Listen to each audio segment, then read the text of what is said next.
episode 33 of Training Talk and Truth. It's going almost 2 years now, and you might think that's very few episodes for something going that length of time. But I do take my time in between guests, and I like to get the right guests in. I don't want to just throw things out for the sake of quantity or quality or anything like that. But I appreciate you coming on, and I've watched a few of your reviews on YouTube, and little did I know that you do. There's a lot more to you than that. I've been reading up on you since, and actually we've only come across each other since yesterday, really. But no, look, I'm thrilled to have you on. Whereabouts are you coming from today, Matt? So I live on the west coast of the United States. Yeah. Which is, I actually live in the state of Washington, but it's right next to the state of Oregon. So very close there. I'm kind of like on the border. So really close to the biggest city is Portland, Oregon, that I live, right in the suburbs of. And it's beautiful here. Although I'd say weather very similar to you guys, very like rainy conditions right now. Okay. It's cold, but it doesn't really snow. So for running, I think it's fun. I think it's actually fantastic.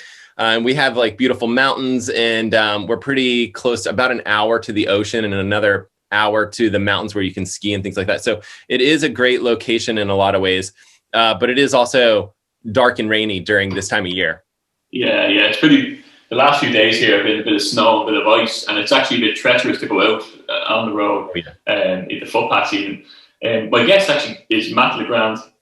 And Matt is, he's a few things, but I've narrowed down to a YouTuber, podcaster, experienced runner, triathlete, and a fitness tech expert. And I know you have a lot more under your belt than that, and we'll probably get to it. But look, first of all, welcome to Training Talk and Truth. Thank you. Generally, what I do is the three headings, Training Talk and Truth, are, I usually break it up. You might have seen this in one of my podcasts. I usually ask the guests, training is the physical aspect of their life, thought is like the mental aspect, and truth is like the spiritual side of it. So I usually go through where the guests are in each of them, and hopefully it'll reach someone who can maybe relate to the guest that day and maybe get some motivation on one of those three aspects. So if that's okay with you, I'll run through them. Absolutely. Great. So I want to cover a range of things with you, because the training stuff excites me, especially with your reviews and the marathons and the Ironmans and the different bits and pieces you have done. But also, I want to kick off first by getting the background to you. Sure. Where you were raised, your family, your background, and what brought you down this path where you are now. So I grew up in the south of the United States, southeast. So it's a state called Alabama, which is, it's not like super well known for education and things like that. It's a little more rural typically, but I did grow up in a city that was of decent size. And I started running in middle school. So that was probably at the age of about 12 or 13. And when I started, it basically was like, hey, all your friends are starting to run track. So like, what do you do when you're, that age? You're like, I'll do whatever my friends are doing. So I just jumped on the bandwagon, and then the very next year. So for me, that was like my 8th grade year. And that was like, all of a sudden it was so uncool to run, like everyone was doing like basketball and, just, other sports. And I was like, well, I kind of like this running thing. I'm not going to switch. I want to stick with it. And so it went from being like everyone on the team to pretty much just me. And when you're in this, small school systems and like a very, rural location, you don't have like a ton of people to begin with. So we would struggle to get 5 people on our team to even have like a fully functioning cross-country team. For cross-country, you need 5 people to score and things like that. So I remember like begging other people, like, please come on the team. Like, we don't care if you walk or whatever, just like, please come be on the team. But I had some good success, really like when everyone left the team, then all of a sudden I was like the fastest person on the team, which I wouldn't necessarily consider success. But, then, you like the sport and you're willing to work at it. And I think basically by the time I was about 15 or 16 years old, I was one of the better runners in the state of Alabama. And so I won the state championship, right around that same time as a sophomore in high school, or about 15 or 16 years old. And then after that, it was like, oh, you're in the newspapers. There's just a whole different level of like, taking it seriously, right? Like people expect you to win all of a sudden if you've won in the past. I really liked the training. Like I started the sport because I loved it, not because I was good at it. I kept with the sport because I loved the sport of running.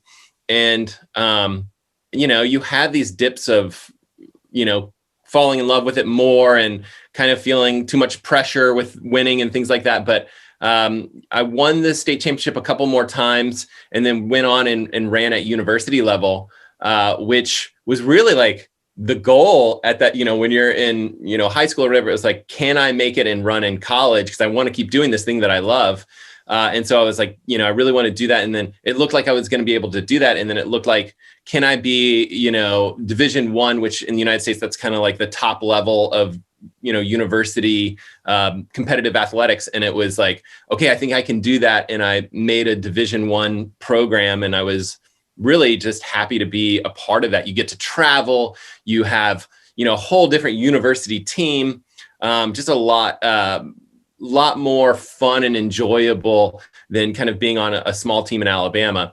And, I got to do a lot of neat stuff. I got to train with, I would say like some of the best runners in the world. We had, by the time I was finished with it, we had Kenyan athletes on our team.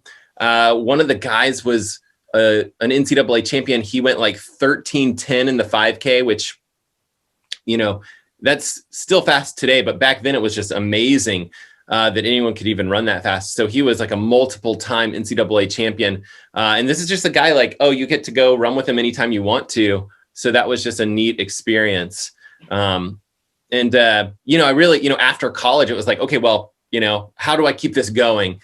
I did graduate school and I kind of kept competing and did some marathons and things like that. And then I basically kind of had finished school, but I was still running. And I kind of took the time to kind of say like, okay, I'm going to teach myself how to make websites and all this stuff.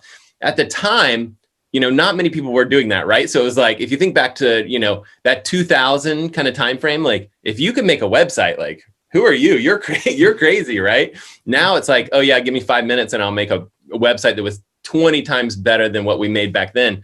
But back then it was like, if you can make a website, wow, you are crazy. And I made this website that was called therunning.com. And it was like running news kind of information. And I really liked that website. I don't take care of it anymore or anything like that. But other people kind of looked at it and were like, hey, you did this. Can you make the Olympic trials website for the United States? And I was like, yes, I can, which is crazy for some, 20 something year old kid to be able to, take on that task. Mm-hmm. But, again, like it's the same kind of situation where it's like, oh, you can make a website here, do this. And so I did that it was kind of like the 2003, 2004 Olympic trials kind of stuff. And, nowadays they would have like some sort of, agency and firm that just does websites, like take over that project. And it would be a, $100,000 project or something, who knows? But back then it was just like, oh yeah, you can do this, do it. And I also got to be like the elite athlete coordinator. So I got to meet all of the top American runners at that time frame. And you're kind of like scheduling their hotels and scheduling their flights for them and stuff like that, which was just cool because, you meet people and you, you know, at the time I wasn't fast enough to run at the Olympic trials, but it was like, I was still fast, and you could go out and run with these guys, and they're so personable. No one has like that chip on their shoulder. No one's like, you know, yes, I'll sign autographs for you. They're just like, yeah, come hang out with us. Like, you know, whatever. It was a cool experience to have in your, you know, early 20s, you know? So both learning all the tech stuff and then also having the ability to tie it into the sport that I loved, which was running at the time. So, and I still love running. Like, running's still my favorite sport. Yeah. And why do you think that?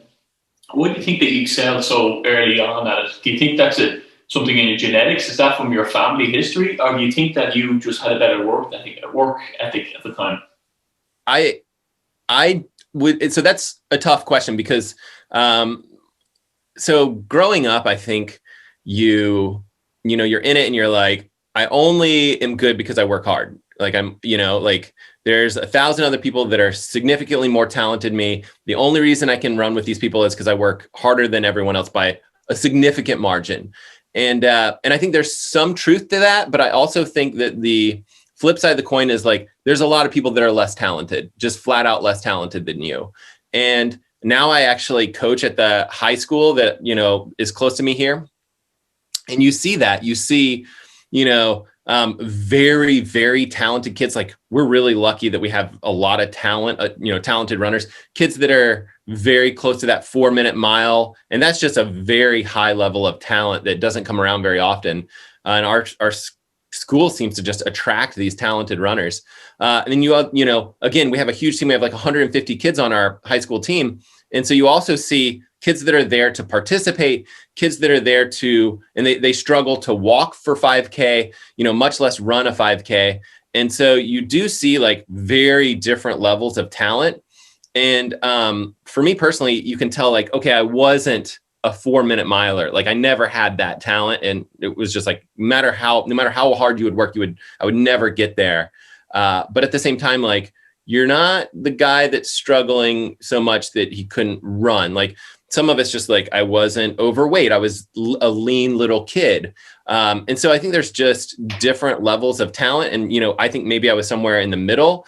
And then the real talent, you know, this one old runner once told me, he was like, well, there's 2 types of talent. It's the ability to just naturally go fast and the ability to work really hard. And I definitely had that like ability to work hard.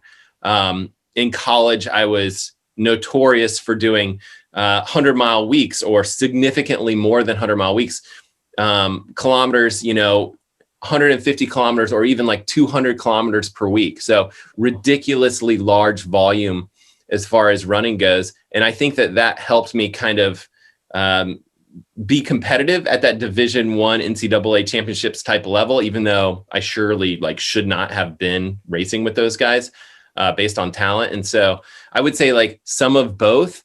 But yeah, it's now interesting that I'm coaching, you know, kids at that age, and to see like, oh, talent is real, but work ethic is real as well. And then you think to yourself, man, like, I see all the mistakes that I made, and I see some of the bad attitude. That's the stuff that you regret, right? Where you're like, I wish I was very nice to coaches and, you know, other athletes. And you seem to only remember the stuff that you regret. I don't know why, but.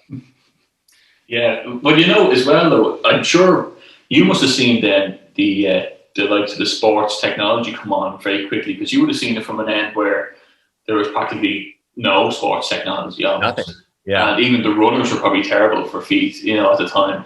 And I know you had a hand in, was it the Runners World website also, of taking the data of different runners and things like that. And, you know, I wanted to get to that as well. Like, you must have seen all of that coming from the ground up. Like, 200 kilometers in a week, say, it seems like an awful lot that the human skeleton can take.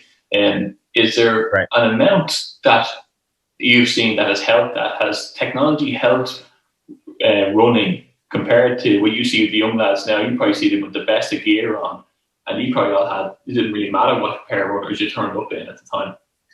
We had access, you know, when I was at the university, we had to work with like a specific company, and you had a surprisingly limited amount of like choices for shoes because we wore what we were kind of told to wear. And then, you know, when I was working with the Olympic trials, you could kind of like pick whatever shoes you wanted to. And then when I moved on from there and I was kind of working with like Runner's World magazine, and I was doing some interesting things like that. Kind of one of the things I was doing, this was, I had moved to Michigan at this point, and they had this Runner's World shoe lab, which was cool because what we did was we took in shoes from all the manufacturers around the world and we tested them, we hooked them up to machines, and we like, you know, how much flex do they have? How much, we would hook them up to a different machine. How much cushion do they have? And then, you know, we would actually distribute those to about, you know, 100 people and say, like, we need you guys to test this stuff for us. Real world feedback, like run with it, tell us what you think. And we're going to compile all this information. And then I didn't have to write anything, any reviews. We'd pass those on to the editors, and those guys would be able to take the data that we came up with and be able to kind of do whatever they want to with it. And the way that Runner's World works, it's an international, you know, magazine. And so, but you would have like different regions. So they would have like Runner's World Ireland, Runner's World United States, different locations. And so they could all take that data and they could come to their own conclusions from it. But man, at that point, we were really encouraged to take about 4 times per year. They would say, you know, we really want you to run in, you know, each one of these, like at least 25 shoes to run in each of those and kind of get some feedback in them. You know, it's like, just run a little bit if you can and just let us know what you think. And so then you have a real wide variety of seeing lots of different options. And so you can kind of learn what you like and what you don't like pretty quickly. And, you know, I actually got attached to a company called Mizuno. It's like a Japanese company. They have a shoe called the Wave Rider that I loved, and they still make that shoe as far as I know. I don't wear it now, but I did, you know, I wore that for quite a long time, you know, as my kind of go-to shoe when I wasn't testing other things. So that was a great experience. That being said, I didn't really do any testing on watches or heart rate monitors, or, you know, a lot of the stuff I do now, it's like bike computers and power meters and all these things. That came like much later on. And honestly, when we were, you know, at that like high school, university level, even after that, like we were so in the thick of it that we didn't really care that much about it. It was like, you know, well, I don't care what my watch tells me. Like, we care about like the lap splits that we get when we're doing track workouts, or the, which is really like the best thing for that is just a handy stopwatch. Mm-hmm. So we were pretty Luddites. I don't know, like we were pretty, not necessarily against technology, but definitely not like super big on any certain technology. And now it's like, man, we have come full swing. There's so many like different technology options, like running power and all these different things where it's like you can really dive deep on running technology things. So yeah, and also actually in saying that, you'd be the right guy. You know, I'm a personal trainer as well, and I often get people asking me when they're starting out running, what is a good shoe to start with? And generally, what I would say to them is you probably, without getting into specifics, without going and getting a gait analysis or your feet checked, if they don't want to do that, then ASICs are generally something I'd say you can't really go wrong with. But also, you know, there obviously is a lot of brands, but I do tell them that usually you're paying a few bob for a good pair of runners. You know, you're going to pay 120 and upwards for a decent pair, because there's a lot of runners out there that say have run in the title of them, but not necessarily have the soul for it. What are some good runners that people should start out with? You know, that if they don't have, you know, they don't want to go elite level, they don't want to spend an awful lot of money, some basic, safe, you know, choices. I think you're spot on with like the amounts that you mentioned and gait analysis and things like that. But the one recommendation that I make for a lot of people is, you know, if you can find a running store, like a little, you know, local running store, like those are the best places to get good feedback on a lot of running stuff. But I will also say that if you can try on a whole bunch of different things, oftentimes the one that feels pretty good will often work really well for you. Yes, there are shoes with more support and less support and things like that. But really, it's surprising that shoes that feel good really tend to work well for a lot of athletes. So I wouldn't get caught up on getting the shoe with the most cushion or the most support, but trying on a lot of shoes will really help a lot. As far as one of the real problems is like, you may find a shoe that feels great, but it's $150 or, similar in euros. It's just like, I think that one thing that I would recommend is consider last year's model. So every single year, Nike will make the Nike Pegasus, which is a shoe that I like, and that's what I'm running in now. But they'll make the 37. But there's only a few minor changes from that to the 36 or even the 35. And so, yeah, you can get into all those little nuances, but you can also save a lot of money if you just get last year's model, which, you can probably get for closer to that kind of $100-ish range, really save at least, kind of 20%, I would guess that you should be able to save that much if you get a model that's slightly older. So that's nice. I agree with that now, I have to say, because I'm running an Ultra Boost at the moment, the Adidas one, and I find the older model actually a little bit more comfy because they try and cram 20% more foam, and I think it's too sturdy then, and funny, like, if I have the 3.0 and I also have the Ultra Boost 19, and 3.0 is better, even though it's a bit deader now at this stage. But, it is interesting. They're not going to be far different. Like you said, you always see them up for sale because of 2021 version is coming out. There's nothing wrong with the 19 and 20 version. That's a great point. Actually, I want to ask you, you would have, so from running from a young age, I find a lot of people come and say it's harder to make time for running when they're the late 20s, 30s with, I know yourself, you have 3 boys, is that right? Yeah, that's right. And it can be difficult as well, can't it, to make time for them kind of things. If you're obviously still doing events up until this year, how do you manage your time? Well, so I get that question a lot because I do a lot of different things, and I don't have a great answer, which is the sad part. I do like wake up super early and I feel like I work all the time. I feel like I juggle a whole bunch of things at the same time and I don't do any of them well.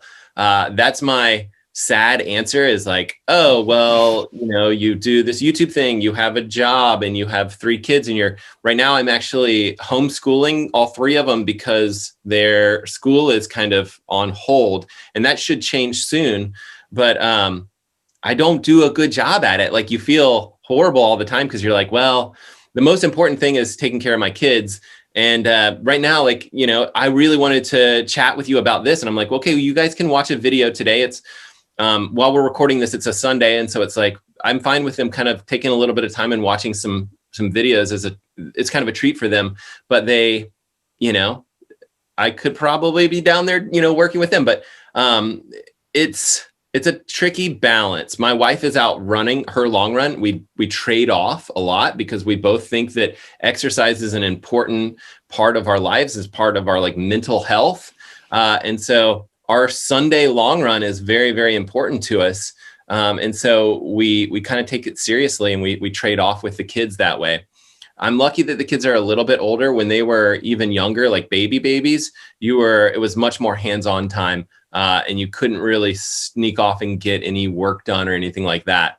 And even during that time, it was a lot of trade-off with the wife and kind of making sure that we both agree that, that time away and doing our sports stuff is important. You mentioned running specifically. In my opinion, running is the fastest and easiest sport to do to kind of get those mental health benefits while, doing it in a short amount of time, because, you could even run like once or twice a day really quickly, half an hour or even an hour, whatever. That's a lot of exercise in a short amount of time. Whereas biking or even swimming, you like drive to the pool, you have to get ready for all that stuff. All that stuff takes so much time. Whereas running, you just go right out the door. Yeah, it's very true. Even to get on a bike, it sometimes takes longer you think to get the Garmin, get dressed up, get the tires pumped up, pull the bike out of the shed. Where runners, I always think it's good to have like a drawer just for workout gear that you can it's always ready to go. Your runners are always there, just grab it and go, and if you have that half an hour, like you said, And I think it's great. Like a half an hour, you can do a great interval session, or you can do a Oh, great, perfect. You can get a lot done in a half an hour of running, like you said. You oh probably yeah. can't go too far on a bike in a half an hour. That's a shame, No, I think like an hour is kind of, the minimum amount that I'll do on the bike. Whereas running, I've been doing this a lot lately where I've been having some like Achilles problems and I'll just go out for 1 mile, like 1 mile. And I can take my older kid or I can even take my middle kid and we can go for like 1 mile. And I love it because it's a break, right? It's a break from being in front of the computer for work stuff. And it's just so nice when you can do that. And I live in a pretty area. I feel really lucky that I can kind of, even from a mile from my house, I can get on some trails and just kind of be out there in nature. So, yeah. And do you would do a lot of triathlete stuff, wouldn't you? Like I know, I've seen you've obviously done Ironmans before, and you've competed in a lot of triathlete races, and a lot of your stuff is swimming based and all. Like that alone would take an awful lot of training and discipline as well, wouldn't it? Like yeah, that takes a lot of time to train for an Ironman. I can only imagine. it is. That's a tough call because, again, when you have kids or whatever, it's such a hard sacrifice to be like, okay, I mean, honestly, anytime you're going to do an Ironman race, you're sacrificing a ton of your own personal time or family time or work time. The time has to come from somewhere. And so typically, and this is probably my advice to anyone, I can borrow time away from work because I do contract work. I just get paid less, but I can't take time away from family. I think that's probably the smart. I mean, you can take time away from sleep, but you do also need sleep if you're going to perform well during, some of these vigorous kind of activities. So I just think taking time away from work. So one of the things I would do for my last Ironman that I did was I just took Fridays off of work, and that was my day that I would do my longer bike rides or some of the stuff that way. So that was a tough sacrifice that way, but it was way better than kind of, not being able to put the kids to bed or something like that. Yeah, because I know you don't want to take up the minimum time either. Like you want to compete in the Ironman, but you want to get a personal record or a personal best. Right. And as well, I know there's a running element of it to keep you fit that way. Then there's the cycling, then there's the swimming, but then there's probably a little bit of gym session or strength work on it, mobility work that you have to slot in there as well. I can't imagine, like sometimes I try and get out for a long run is even sometimes, tough to get out for. Where, if I'm trying to go out and I run a lot of heart rate zones, so say if I want to go out and do a zone 3 run, it's going to be an hour and a half to get a good benefit out of it maybe. Mm-hmm. But even that, you have to really, sometimes you have to be, I find it to be a little bit more selfish. Sometimes you have to allocate, like you said, you have to allocate to your work. Because I know my work, I can't take time off it. Right. But I have to find it somewhere else. And I have a 7-year-old and I have a 7-month-old.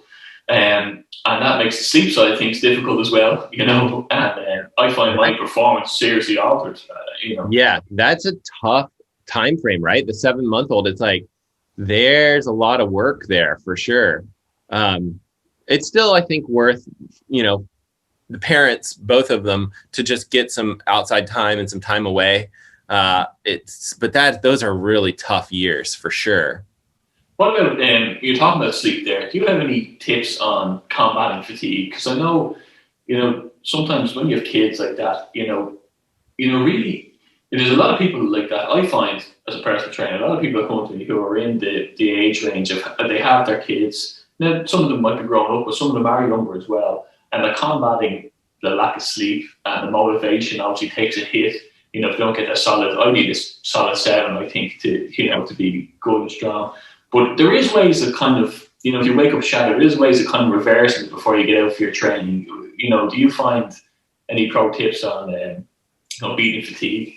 I don't have a ton of pro tips. For me, like personally, the act of getting out and doing, I had a neighbor ask me, he was like, I think I can't run as much because when I'm really tired like that, like I can't go for a run. And I said, do this, like try like going for a walk, mixing it up that way, because what you may find is that the activity itself wakes you up. And that's kind of what I found is like, you know, whether that's a mile, even a simple mile where it's like, it's pitch black out there, dark, and you're running in the morning. But like for me, when I'm done with that, like I'm way more energized than I would be had I like just not done anything at all.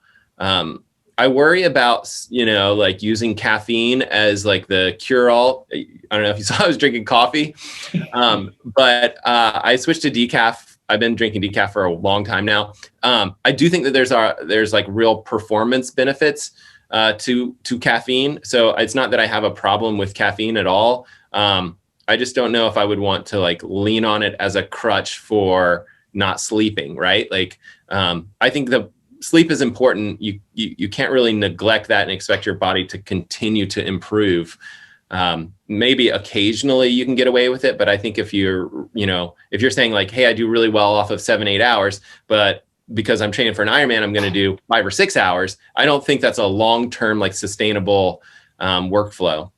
Yeah, absolutely. I do find that if I had a bad night's sleep, sometimes even a half an hour, you know, just shutting down the brain sometimes can make a world of difference. Or even I'm not great on caffeine either. You know, I'm actually quite sensitive to it. So if I have one in the morning, that's it. But I go on decaf then for the day. But I do find even sometimes like having a bit of the electrolyte tablet sometimes in the water, sometimes sipping that, sometimes before I get out for a run. Sometimes I can find half an hour sleep and then maybe sipping on that. And then, like you said, that act of getting out and feeling, getting energized from that. I think that's when a lot of people say, they start getting into the swing of it in their second or third kilometer. I think that maybe that's what's happening. The body is waking up a little bit, or the warm up might do that. Sometimes I pick my days of running in a lower heart rate zone, my fatigue days. Sometimes I wake up and say, I'm wrecked today, but at least I'll be able to do an easy run, or one where I can watch my heart rate and slow down. I don't have to worry about pace or something like that. That's kind of how I manage it a bit, Mm-hmm. But what I find handy about like the sleep tracking and things like that, I find quite good. Now I know, like you can't lean too much on the technology side of things, but I do find certain watches are very smart with this kind of thing. Right. You wear a Polar, don't you? Do you wear the Polar Unite? I can't remember which Polar you have. I wear the Vantage V Original. Okay, Vantage V Original. Yeah. So, in my opinion, I mean, okay, so one of the things I also do is like a whole bunch of reviews for technology pieces and things like that, like a lot of watches and things like that, especially as it relates to triathlon. But Polar, in my opinion, really does some of the best, if not the best, with sleep tracking. I really like their metrics there on their sleep tracking stuff. Yeah, it does seem very good because I was kind of, I'm only a few years kind of into the fitness. Before that, I had an Apple Watch and I was using that.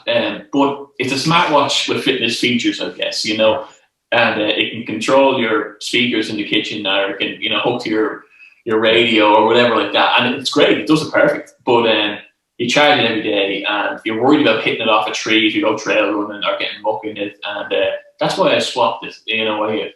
I basically just said, right, time, and I just swapped the Apple Watch 4 at the time for the Polar Vantage V. And you know what? I never looked back either, and that's what got me looking. That's how I found your website. I was looking at the Polar Vantage V2, and I was kind of contemplating whether it was a worthwhile jump up or not. And a lot of times I'll go running with people and I say to them, they say, I say, look, it's probably worthwhile to invest in a watch. Now, you don't need to get the same watch as me or anything like that, but one with GPS and one, with a clear screen that will last your battery a few days, I think are the kind of essentials. Maybe you might have better. I get this question a lot. What should I go for? And I haven't had a Garmin watch before. The reason I went with Polar is because I'm a strength and conditioning coach qualified in college, and I volunteered myself to do a VO2 max as the guinea pig for the class. And they had all Polar gear in the sports lab. And I said, why? And they said, this Polar built their whole company on heart rate analysis, so that they're the best at it, they told me, So I said, okay. And that's why I went down that route. But maybe you might have a bit better insights on it. Sometimes I worry that I'm a little like too close to it because I review a lot of watches. Mm-hmm. So I agree. I think, your answer is maybe better than what mine would be, because yours is like, grab something. You need some sort of GPS, because I think it's worthwhile having something like that, and then something with battery life that's going to go a couple of days. What I would probably do is really kind of like ask a bit more questions of the person. Is sleep tracking important to you? Is triathlon something that you're going to do? Because if triathlon is something you're going to do, then that eliminates a whole bunch of watches. Certain watches are better specifically for running versus other things. How long is the event that you want to do? Because if you're going to do an Ironman race, then there's, that eliminates a ton of watches as well. So I should probably do a video where I just say, like, here's a whole bunch of things for you to consider specifically when you're picking out a watch, because I don't think that there's necessarily one best watch. It's more like it's based on what you are doing and your particular needs. You may have a couple of watches to choose from that I think are good. I do like the Garmin watches a good bit. Sleep tracking is one of those things where it's like Polar does a bit better job there. Right now I'm testing Coros, which a video will come out on my channel in probably 2 weeks or so, talking about this Coros Pace 2, but it's excellent and it's a bit more affordable. So again, asking people about their specific budget for their watch. I would love to test some Apple Watches. I had the original Apple Watch. I don't love like the raise to wake piece. I think Apple probably does it better than anyone, but I still don't really love that feature. And then again, the big complaint is like battery life. Like these watches go for weeks, and we kind of get used to that. And going to something that you have to charge every day, when do you charge it? Do you charge it at night when you're sleeping? Well, then you miss the sleep metrics. Do you charge it, while you're working? You kind of want to have stuff on at that time. So anyway, I think it's a cool marketplace. It does seem like there's a lot of really good watches right now. So man, if you don't have something, it's a great time to be in the market buying something. Yeah, and like you get great deals on even people who are upgrading, and selling it on. Like I have no problem with picking up a secondhand watch, or Yeah. You get great deals on the likes of adverts or Craigslist or whatever. And also there is you do come across people who want that elite features as well. You do get the two spectrums who wants. I know you did your review on the Polar V2 where it had different performance tests that you said weren't too essential for you. Say, again, it's specific to the person what they want out of it. Right. But I do find that that side of things is good. Like I always, when I had I'm laughing when you were saying about the Apple Watch raised to wake, because when I got the Polar Watch, I kept doing this when I was running, this, and I didn't need to, and in the interim when I sold my Apple Watch and I just went a normal watch before I bought the Polar. Even mechanical watch, I was doing this, what are you doing, But you get used to it after a while, Yeah, it's funny that you get used to that motor pattern. And I think that it's really nice that we have so many choices right now that are really great. And again, I'm still kind of, I do the type of software development that I do is Apple specific. And so it's kind of weird that I don't use an Apple Watch. But at the same time, it's probably short term. Like I imagine that because I am reviewing a lot of watches, that the next time that Apple iterates on their watch, which will probably be like next summer, I'll probably pick something like that up, or it might be next fall. But I'll pick something like that up and review it for the YouTube channel. Yeah, we would as well, because I know. It does, it is a section because it's so diverse, people don't know what to look at, and I found that as like, I know the Apple Watch isn't working for me right now. Maybe it will in a few, they sort the battery out. But for now, I jump across the Polar and I'm happy with it for the moment. It hasn't let me down. There's plus and minus to every watch, I think, like you said, Yes. And that's just, but I think, what I want to jump onto is diets. Now, I know a silly diet, maybe food trends, or, when you're training for an Ironman, or you're training just for running or in general, are you on the specific diets? Is there stuff you look out for? Or do you incorporate anything like, the vegan diet or intermittent fasting? Or have you gone near anything like that? Maybe you might give us some insights on how you feel about that. So I feel like there's two different bits, right? Where it's like your general everyday diet and your kind of like training nutrition. Because, when you're doing an Ironman race, so your race might be 9 hours or it might be, 16 hours. And you really have to like use food as nutrition, as fuel specifically for the event itself.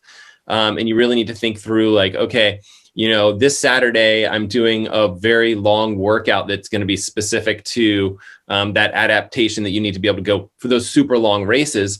What do I need to fuel for that race? What do I need to fuel the night before? All these kind of thoughts that way. Whereas, kind of more general diet stuff, I have found that intermittent fasting is kind of a great way to, I think, stabilize my weight.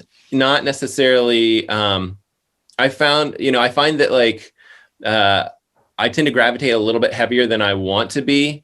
Again, when I'm racing, I do want to be light as well, but you don't want to be so light that you're weak. Whereas, kind of when I'm not racing right now, for example, like we just had all of these holiday foods and things like that. And I think intermittent fasting is a fantastic tool to just kind of stabilize at a more realistic weight. And so I don't find it that difficult. I have done some longer fasts, like intermittent fasting, where it's kind of, just having a shorter window where you eat, whether that's like, noon to 6 or even, it can be even longer than that. It could be like 10 a.m. to 7 p.m., just any time where you can tighten up that window seems to be a little bit better than kind of just waking up and the first thing you do is eat a whole bunch of food or eating. I really actually think eating late at night is a bit more dangerous. And I don't have any science to back that up, but the late night, like dessert type stuff doesn't seem like the right way to go about it. I always think about like, okay, well, those calories are just kind of like sitting there while you sleep, doing nothing. Whereas, when you fuel right for, training that you're doing during the day, probably those, you're using those calories, and I don't know. And there's no science there that I've, specifically been a part of. It's just my gut instinct is that, eating late at night seems like a bad idea. Yeah, and funny you said that. On the podcast, I said that I take last year I do different diet fads, and I do them for a month, and then I talk to an expert in, like a vegan professional athlete, and talk to them about how I felt the vegan diet. One that I came across was intermittent fasting.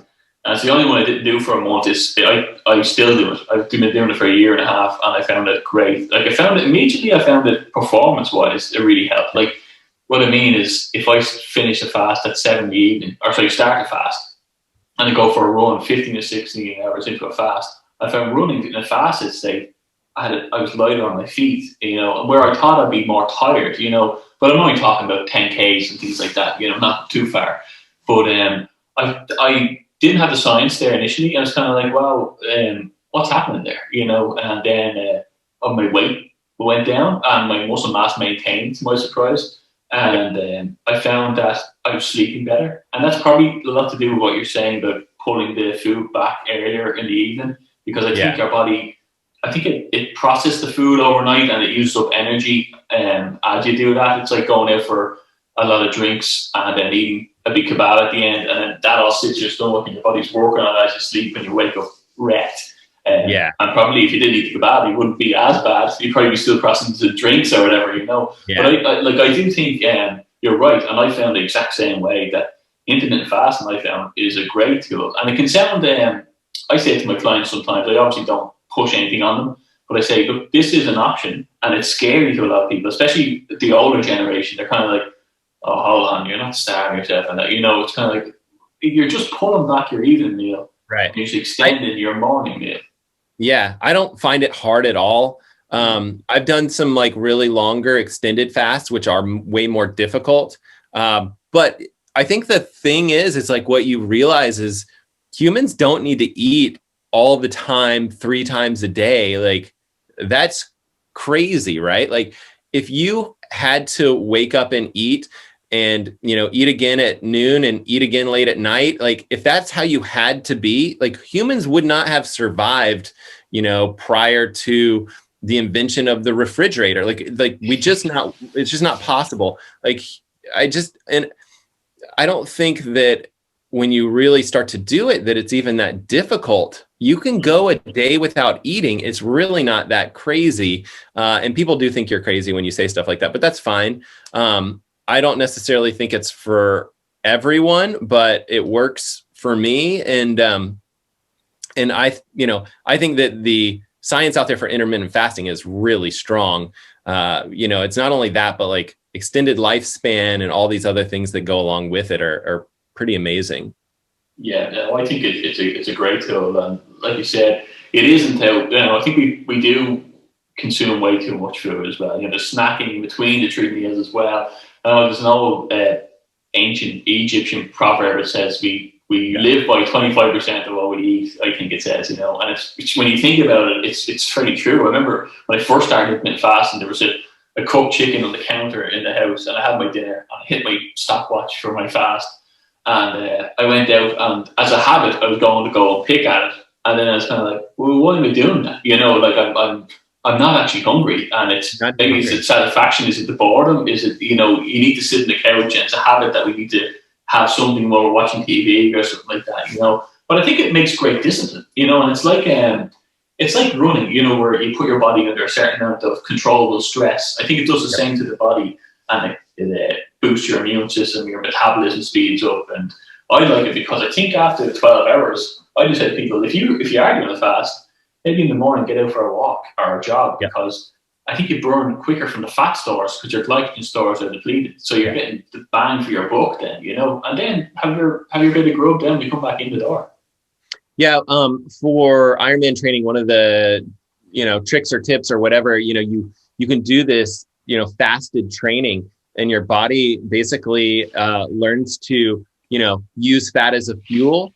And that's a powerful resource, right? Because now, even though you don't have to do that all the time for every race, but you have the option to burn more fat as you're basically rolling through your Ironman distance race, which, you know, in those races, you go through all of your calories pretty much. You end up, you know, it's very hard to take in as much calories as you're supposed to take in and process it. It's more about processing the calories than taking it in.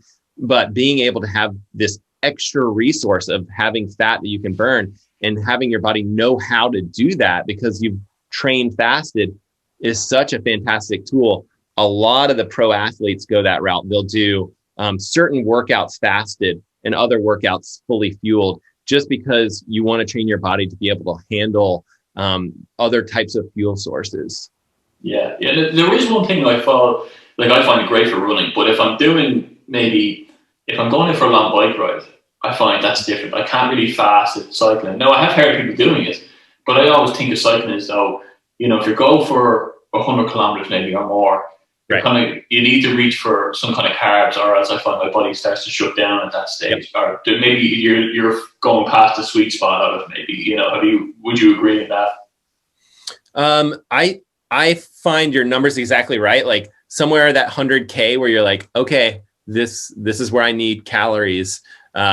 Because your body will literally, your glycogen completion, you're just completely tapped out.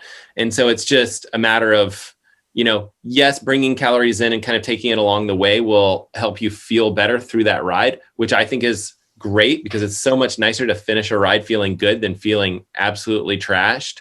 I think that there's that concept of like, okay, well, maybe you are supposed to, you know, completely empty yourself out. I don't know. You would have to know specifically going in, like I'm going to do a 100-kilometer ride with no calories, and I know I'm going to feel horrible. Maybe that's the goal of the training. I would probably ask the coach, like, what do you think? Is that the goal of this? If so, I don't want to ride with my buddies because they're going to be taking in calories and they're going to need to leave me after whatever that number is, might be like 50, 60K into the ride. Like, you know, this is when Matt's going to crash. And, you know, that's by design, or that's because he forgot to bring some food. And I think it's just maybe like you have to make that decision. And most of the time, if I'm going that far, I want to have access to calories in case I want to be able to kind of get to the finish line. Yeah, personally, I do three kind of things. I'd say three kind of things I've incorporated over the last while. I'm talking to guests, and I picked this up from speaking to people like yourself and tips along the way. I do intermittent fasting personally, and these aren't things I push on my clients either. I give them options. You know, obviously, I tell them what foods to avoid or what foods are great before workout or after workout. But personally, I do intermittent fasting. I don't always run fasted, but I do sometimes if I'm looking to cut a bit of weight. I do the 80-20 rule. Sometimes things I train a lot in, so I do kind of consistency over intensity, where 80% of my stuff I do in a certain heart rate zone and easier, and then 20% I do tougher in the red zone maybe, and then I do heart rate specific stuff. So I go and I might do a run on zone 2 or a run on zone 3, or then the other days I do intermittent, or I do intervals where I'll be in zone 3 and then jump to 5 and jump back down every minute and a half or something like that. And what's your thoughts on the 80-20 or even the heart rate zone training?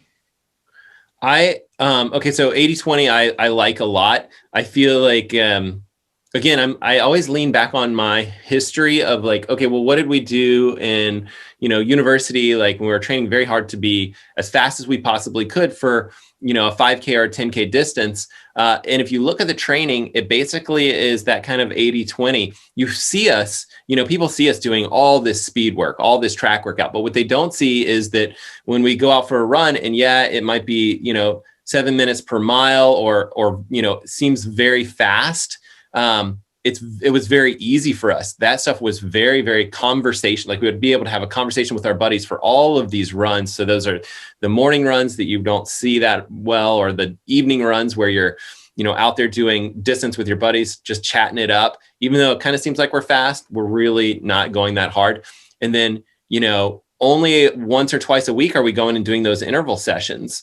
And so, I can see how it's misleading where it's like, oh, well, these guys did whatever, like 10 times 1,000 on the track. That's so much. And they go so fast. They must just do speed work all the time. Well, not really. Like most of the stuff that we do is this easy distance stuff. And so the 80-20 type concept works for me, kind of looking back at what we've really done. And then the other thing you mentioned was heart rate training. And I would say, at the university level, we looked at that stuff a little bit. We didn't like dwell on it. And I find it much more helpful now because now that I can't just go easy and run 7-minute pace, I find that my body now kind of is like, oh, well, remember you used to run easy for 7-minute pace? Let's just go 7-minute pace. Like, no, that's a horrible idea for me right now. Like right now, what I need to do is go 9-minute pace or, whatever the pace is. Maybe it's even slower than that. And there are really kind of neat training methods out there. Like there's the Maffetone training, and you can look into this at some point if that's something that you think is interesting, where it's like, no, try and get your heart rate quite low, zone 2 area, because there's real benefits to being at that particular location. And now with, having these tools, a lot of like heart rate stuff, at least like somewhat accurate on your wrist, like there's not a lot of reason not to use it. It's all right there. Again, I think if you're really relying on it there, you might want to get something more specific for your heart rate, maybe like a heart rate strap or something like that, if you're basing a lot of your training on heart rate. But if you're like, hey, I just want to kind of hold myself back, I want to kind of stay on that zone 2 level, and if I'm close, that's good, then, wrist-based heart rate stuff works really well. Yeah, I found, I don't know whether I have deep veins or something like that, but I found certain watches weren't picking up my heart rate at all. I was getting this flat line thing when I looked back on Strava, and I have found I have to get the heart rate strap really to help with all that kind of thing. Yeah, I think my next video this coming week is going to be talking about heart rate monitor technology. So that's chest straps and that's optical heart rate monitors, and why they don't work that well on the wrist versus even moving an optical heart rate to a different location on the body. I'm really excited about the video. I don't think a lot of people will watch it because it'll be kind of nerdy stuff. But at the same time, it's like, I think you need to know about the technology to understand why a heart rate monitor strap is better and when you might want to choose one or the other. So. Yeah, absolutely. And, I love all that type of videos, and there's definitely people who are interested because, I'd be a tech geek in that kind of way as well. But I know I sent back Apple Watches saying, this isn't working. And they gave me a brand new one and same thing. And I said, let's go. This is obviously me, maybe, And I don't know, because I had a bike accident a couple of years ago, and I now have a steel shoulder because of it, but every time they went to put a needle, they couldn't, it took age to get a vein, and they can only do it so many times that they change the nurses around.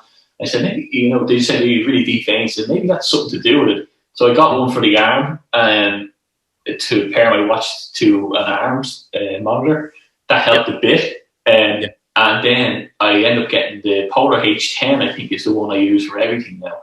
And I find that, I use that for, it has VO2 testing on it. I know it's not lab standard, but it's pretty good, and the ANS system recovery, and it pairs to my row machine and my, my treadmill, my watch, everything. But one metric though, I do find puzzling. And I have a power meter on my bike, my row bike. But when I've got the Vantage V, I've seen this power thing come back on the running. And I wanted to ask you about this, because should I be watching that as much as, a lot of cycling training is based on your power meter a lot. Once you get up there a bit, you're kind of doing average speed, then you want to do average watts. But running, I don't know what I'm looking at. Is it something that's important to look at, or is it a metric that's just there for the sake of it? I have mixed feelings on it. I think it's a fantastic, okay. So first of all, bit of history there. So power meters on bikes, very popular, that's primarily the primary number that I'm looking at when I'm on the bike. So you bike into the wind, you have to put out more power to actually go the same speed that you would if the wind was on your back.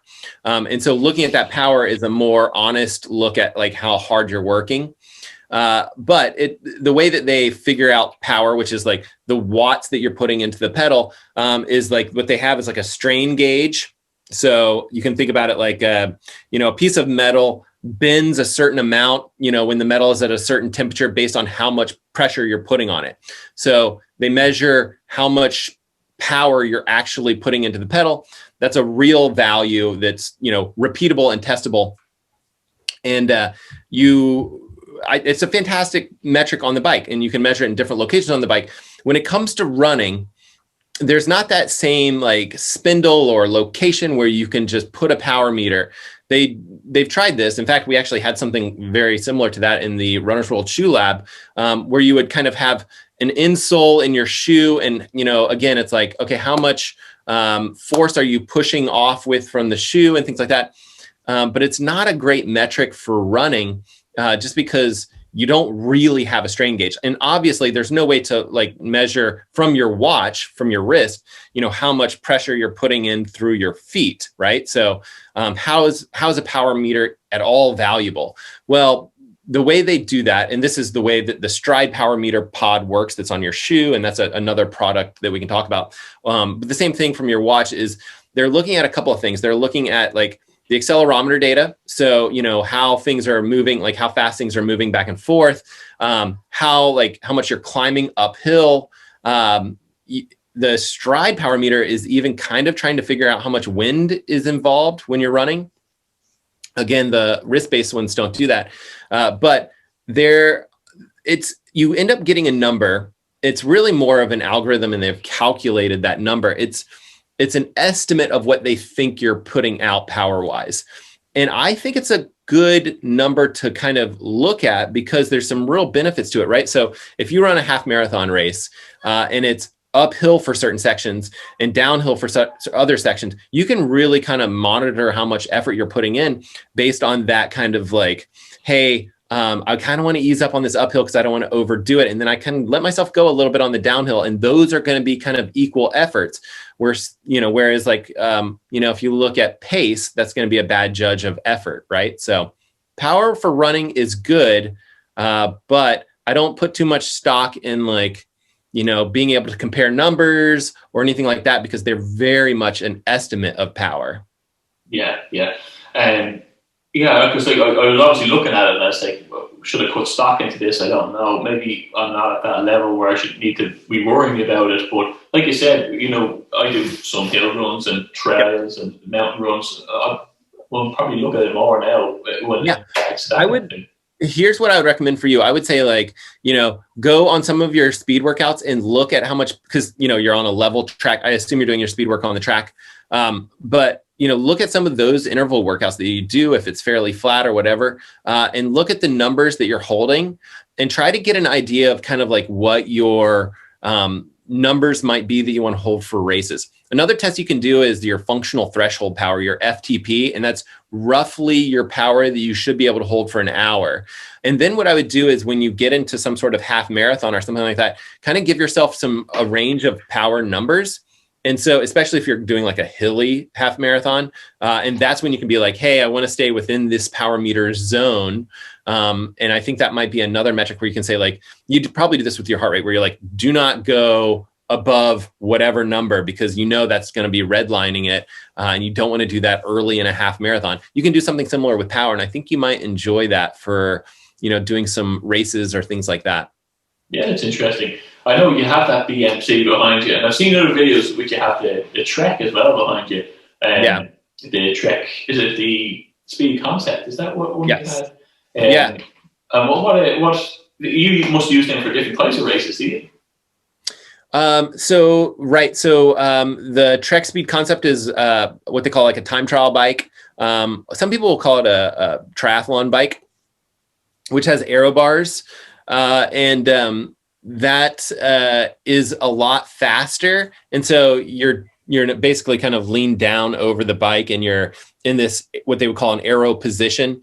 You'll even sometimes wear like a different helmet and different things like that. Typically when you're doing that, you are not riding with a group of people, or you're kind of all by yourself, because you do have less control of the bike when you're on a bike like that.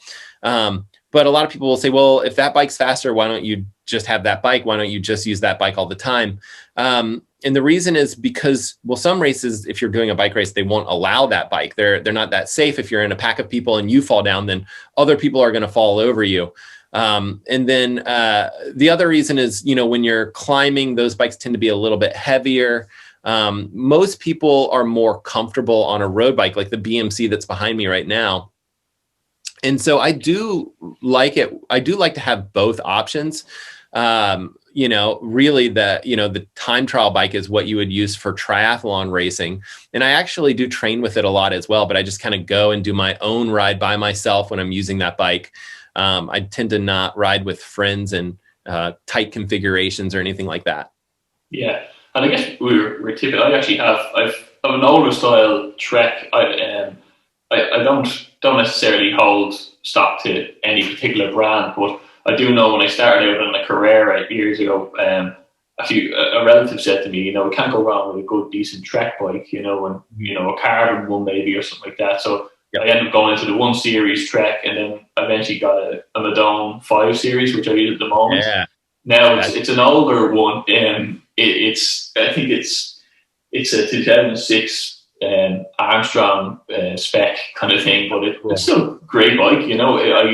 Someone had it hung up in their garage and hadn't used it since a few months after I bought it, and I said, "How much you want for it?" And they said 500 will do, and I said, "I'll take that," And it's a great bike, and even though it is older, I know like technology, like the watches and all, has come on a long way, and I know essentially it's a bike. You know what I mean? Like obviously the newer bikes are more aero and they have different types of brakes and whatever. But I've done a few bits and pieces upgrades on it, but I look the biking as a change for if your legs are feeling tough and sore after a run.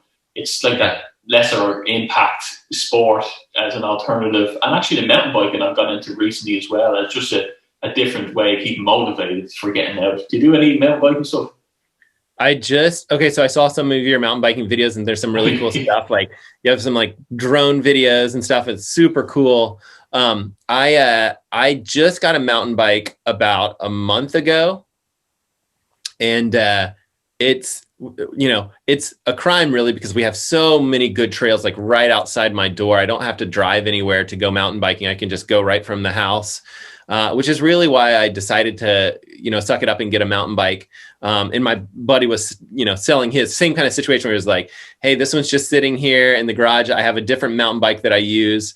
And I said, I'll buy this from you. And he gave me a good deal, but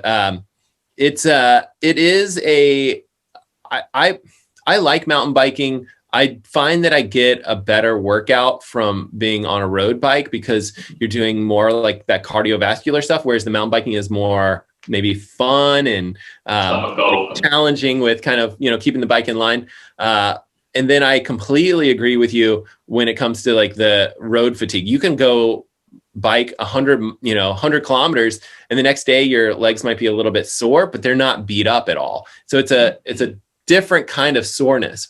The running beats you up a good bit, even though I still find that like running is my favorite sport. Biking is nice because you can kind of go a long way. You can see a lot of things and, the next day you can do it again. So. Yeah. And as well, like you say with the trails I find, I started at road running, and when I got to the trails, it's like, well, I don't need these earphones because it's just it's great. The trails is so nice being in nature and just running through. It's a different feeling altogether, isn't it? Yeah, absolutely. I was going to ask, on the thought side of things, is there any good kind of books that you picked up along the way, kind of sports related, that have helped you along the way or made you look at your training tactics in a different way? So I've read a whole bunch of like running books over the years. Triathlon wise, there's a book called the Triathlon Bible, which is Joe Freehill. And that one's excellent, especially, and it's one that I recommend, like if you're considering triathlon and you're new and and you're trying to just kind of like figure this stuff out, like, hey, consider picking up a book like this because it'll talk through, training and training regimens and what you should potentially do, as well as a whole bunch of like, technology questions. Although some of that stuff is a little bit old, it's still great for kind of like, learning the basics of the sport. So I think that's good. That's great. Like we were saying, it also ties into the thought side of things. You touched on it earlier, how the running helps your mental side of things, your mentality. Yes. And I do find, if you take a week or a few weeks off, you start to feel down yourself. And it's like a vicious circle. You don't get out then. But it's sometimes just that one run back that pumps you back up to get you back on the road again. Do you ever have them lulls yourself?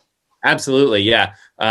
My wife and I it's nice having her because she is a believer in this too. It's just like, we don't feel the same when we don't exercise. It's almost like a depression kind of feeling.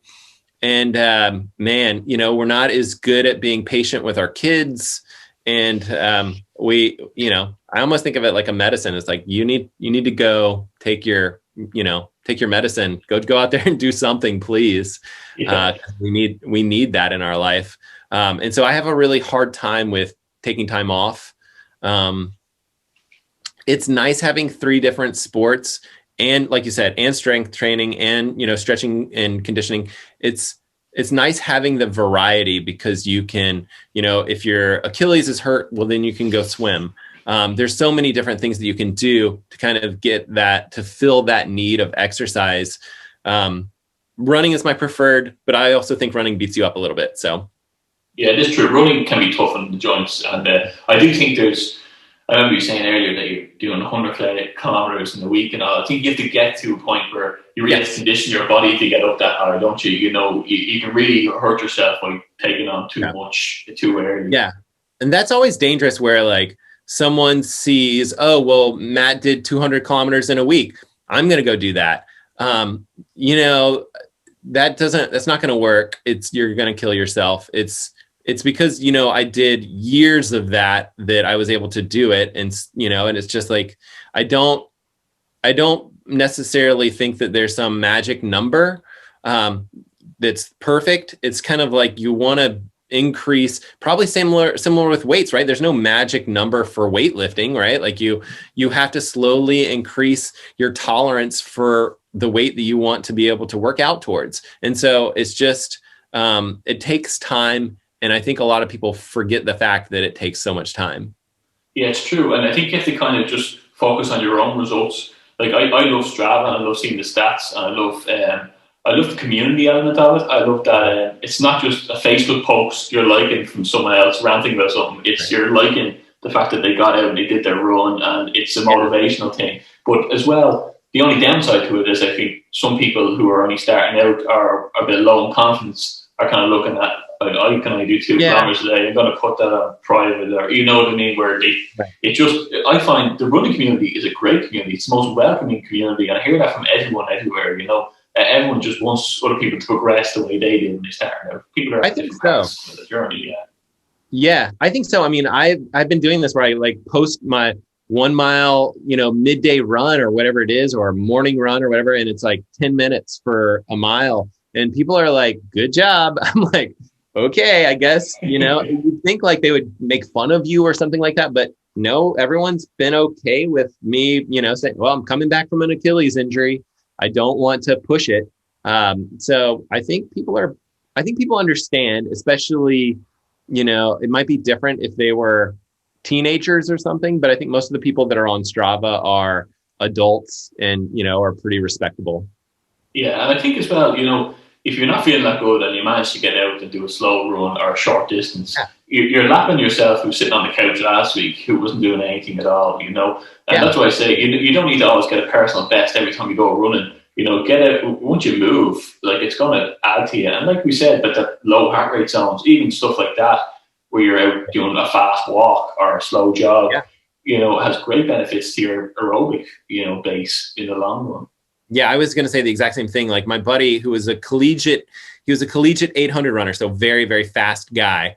And he was posting on Strava. He was like, "Yep, I got out for a walk and I'm trying to get a walk in every day." And I'm like, "Man, like, I'm not making fun of you. Like, I'm dead serious. Like, this is exactly what I need to do. Like, there's real benefits to this." And I think everyone's, for the most part, pretty positive on the platform.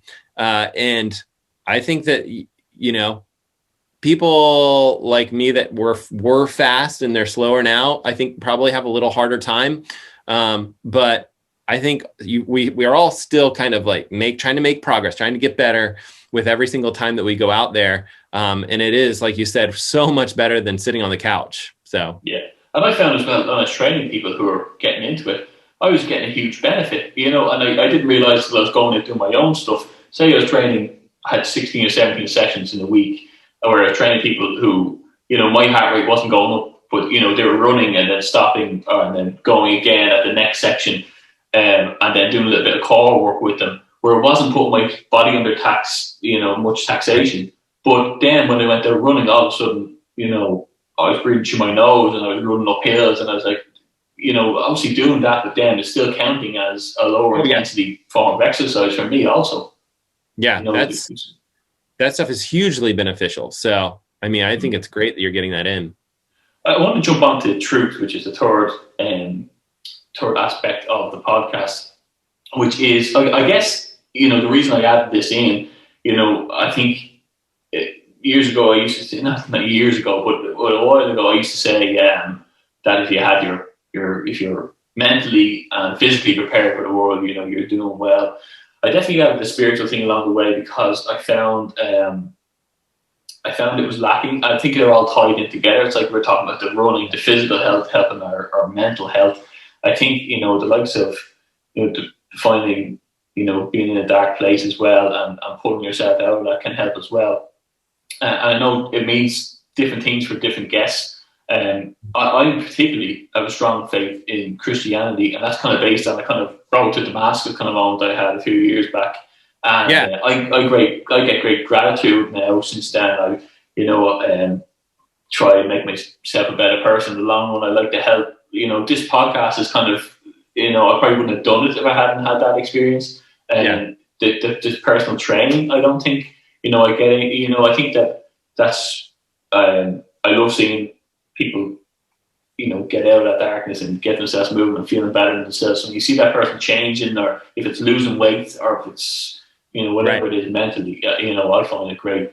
So I wanted to ask you, what your motivation is, or your truth in life. Like, do you have a faith that you hold to that's a cornerstone, or is it more your kids that motivate you? Or yeah, well, I mean, I think that I think that any human that goes out the door and experiences some of the stuff that you and I get to experience, all the time, whether that's going for a run on the trail, going mountain biking, is going to have that spiritual connection and appreciation, really. And I think appreciation is very important for the world that's been provided for us. And then again, the second part of that is the body that's been provided for us to be able to go out and explore all of those things. And so, I think, whether, you're praying or you're just being thankful for items, that constant, appreciation that you're showing is going to make a huge mental benefit just for you personally. And people, I think, take that for granted, as like, they're constantly saying stuff like, oh, my ankle is hurting or blah, blah, blah. But when you turn it around and you're like, oh, I'm thankful that I maybe I wasn't able to run, but I'm thankful that I was able to go walk.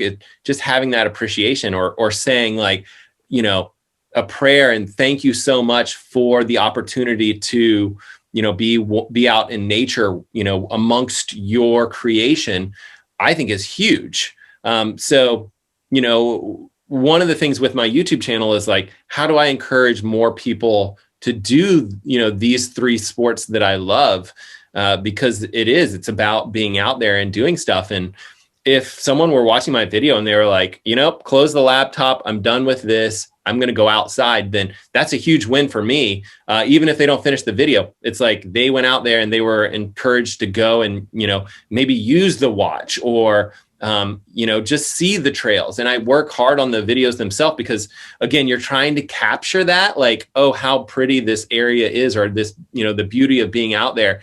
And you never do it justice. You always are trying, and you're like, it's, I'm even trying, like, okay, there's bird noises and things. It's like, you can never do it justice of how beautiful it really is being out there. But again, like, that's the fun, challenging part of the cinematography side of stuff, because you're going to keep trying to make it somewhat represent how nice it is out there. So I think the spiritual side is huge, at least in my mind. And I think it's just such a benefit to fighting all the stuff that, we're fighting in today's society, whether that's, overuse of screens or just massive amounts of depression in people. Yeah. Funny you said, like, we were talking about this before I hit record, your intros to your videos, some stunning work on nature as well. Like, just even, it's obviously a drone that's flying. You think it's your Mavic Air, you said, and even the little preview I put up was from an intro of your own video, and just running through the trails and the bird noises and things like that. And it makes me more grateful for, like I said, I did a mountain bike cycle yesterday evening in the woods. And I said to one of the guys behind me, I was like, yeah, that's amazing looking, isn't it? Look at the colors. You have to appreciate even this time of year, like what the colors the autumn brings. Like, they just stand out. And maybe they stand out more than in the last few years, but I just appreciate that a bit more. And he's like, oh, you and your nature. This is exactly what he says. And he'd be laughing because he's listening to this. But it does. I was going to say, I don't think we do it enough. I don't think we stop and like take it in as much as we should. I was on the road bike yesterday and I'm like, got to get my hour in. I have to test this watch or whatever. And it's like, you know what? Like, how much better is it when you stop and like take a moment and soak it in? I need to remind myself more often to do that. I think I probably do that more when I'm doing trail running than I do when I'm biking, but man, it's worth doing for sure. It is. And sometimes I'm like, I'll go out for a leisurely cycle, but it never ends up that way. You always look at your average speed and your average watts and you always go. But even just while you're cycling, sometimes you just take it in. But particularly the trails, I think are so amazing stuff. Like I said, it's on the road, I sometimes bring my earphones, or I always do. On the trails, I don't ever. And then I just be in the moment of it. I think the exercise has that knock-on effect to get you out more into that. Because if we didn't do exercise, we might go for a walk in the woods once a month, maybe. Where if you're running, you'll get out once a week in that trail zone, And especially, like, I find a Saturday morning, like 7 in the morning, like, you feel great for the rest of the day. Then have it done. You've got that fresh air. There's no cars smoking beside you or anything like that. And one thing I want to say, you said about gratitude. This is one thing I found about your YouTube channel. And I went down through nearly all the videos, and I caught that, nearly every comment, or probably every comment that was put on your YouTube channels, you have replied to, and you said thank you for watching, or thank you for listening. And I thought it was really refreshing to see, because you don't see that often. And I went down through your stuff last year and all, and it's the same thing there, and it is nice and refreshing to see, because you don't see that much. And in fairness to you, you seem like someone who's very grateful of that as well. I probably, I think about this all the time. Like, someone takes the time to subscribe to my channel. I'm just thinking like, wow, that's so nice of them that they would, spend any of their time watching these videos. I do appreciate it. I worry sometimes that it's like, the videos, I like to think, well, they should provide value for them, whatever they're looking for, whether it's a pretty sunset or if it's like answers about a specific watch or whatever it is.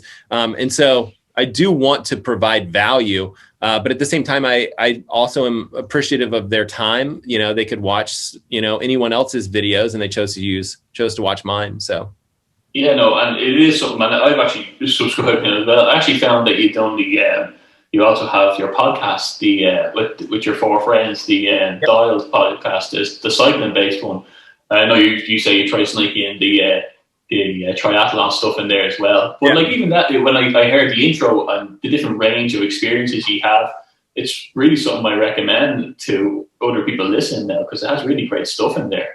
Yeah. And that one is definitely more cycling specific.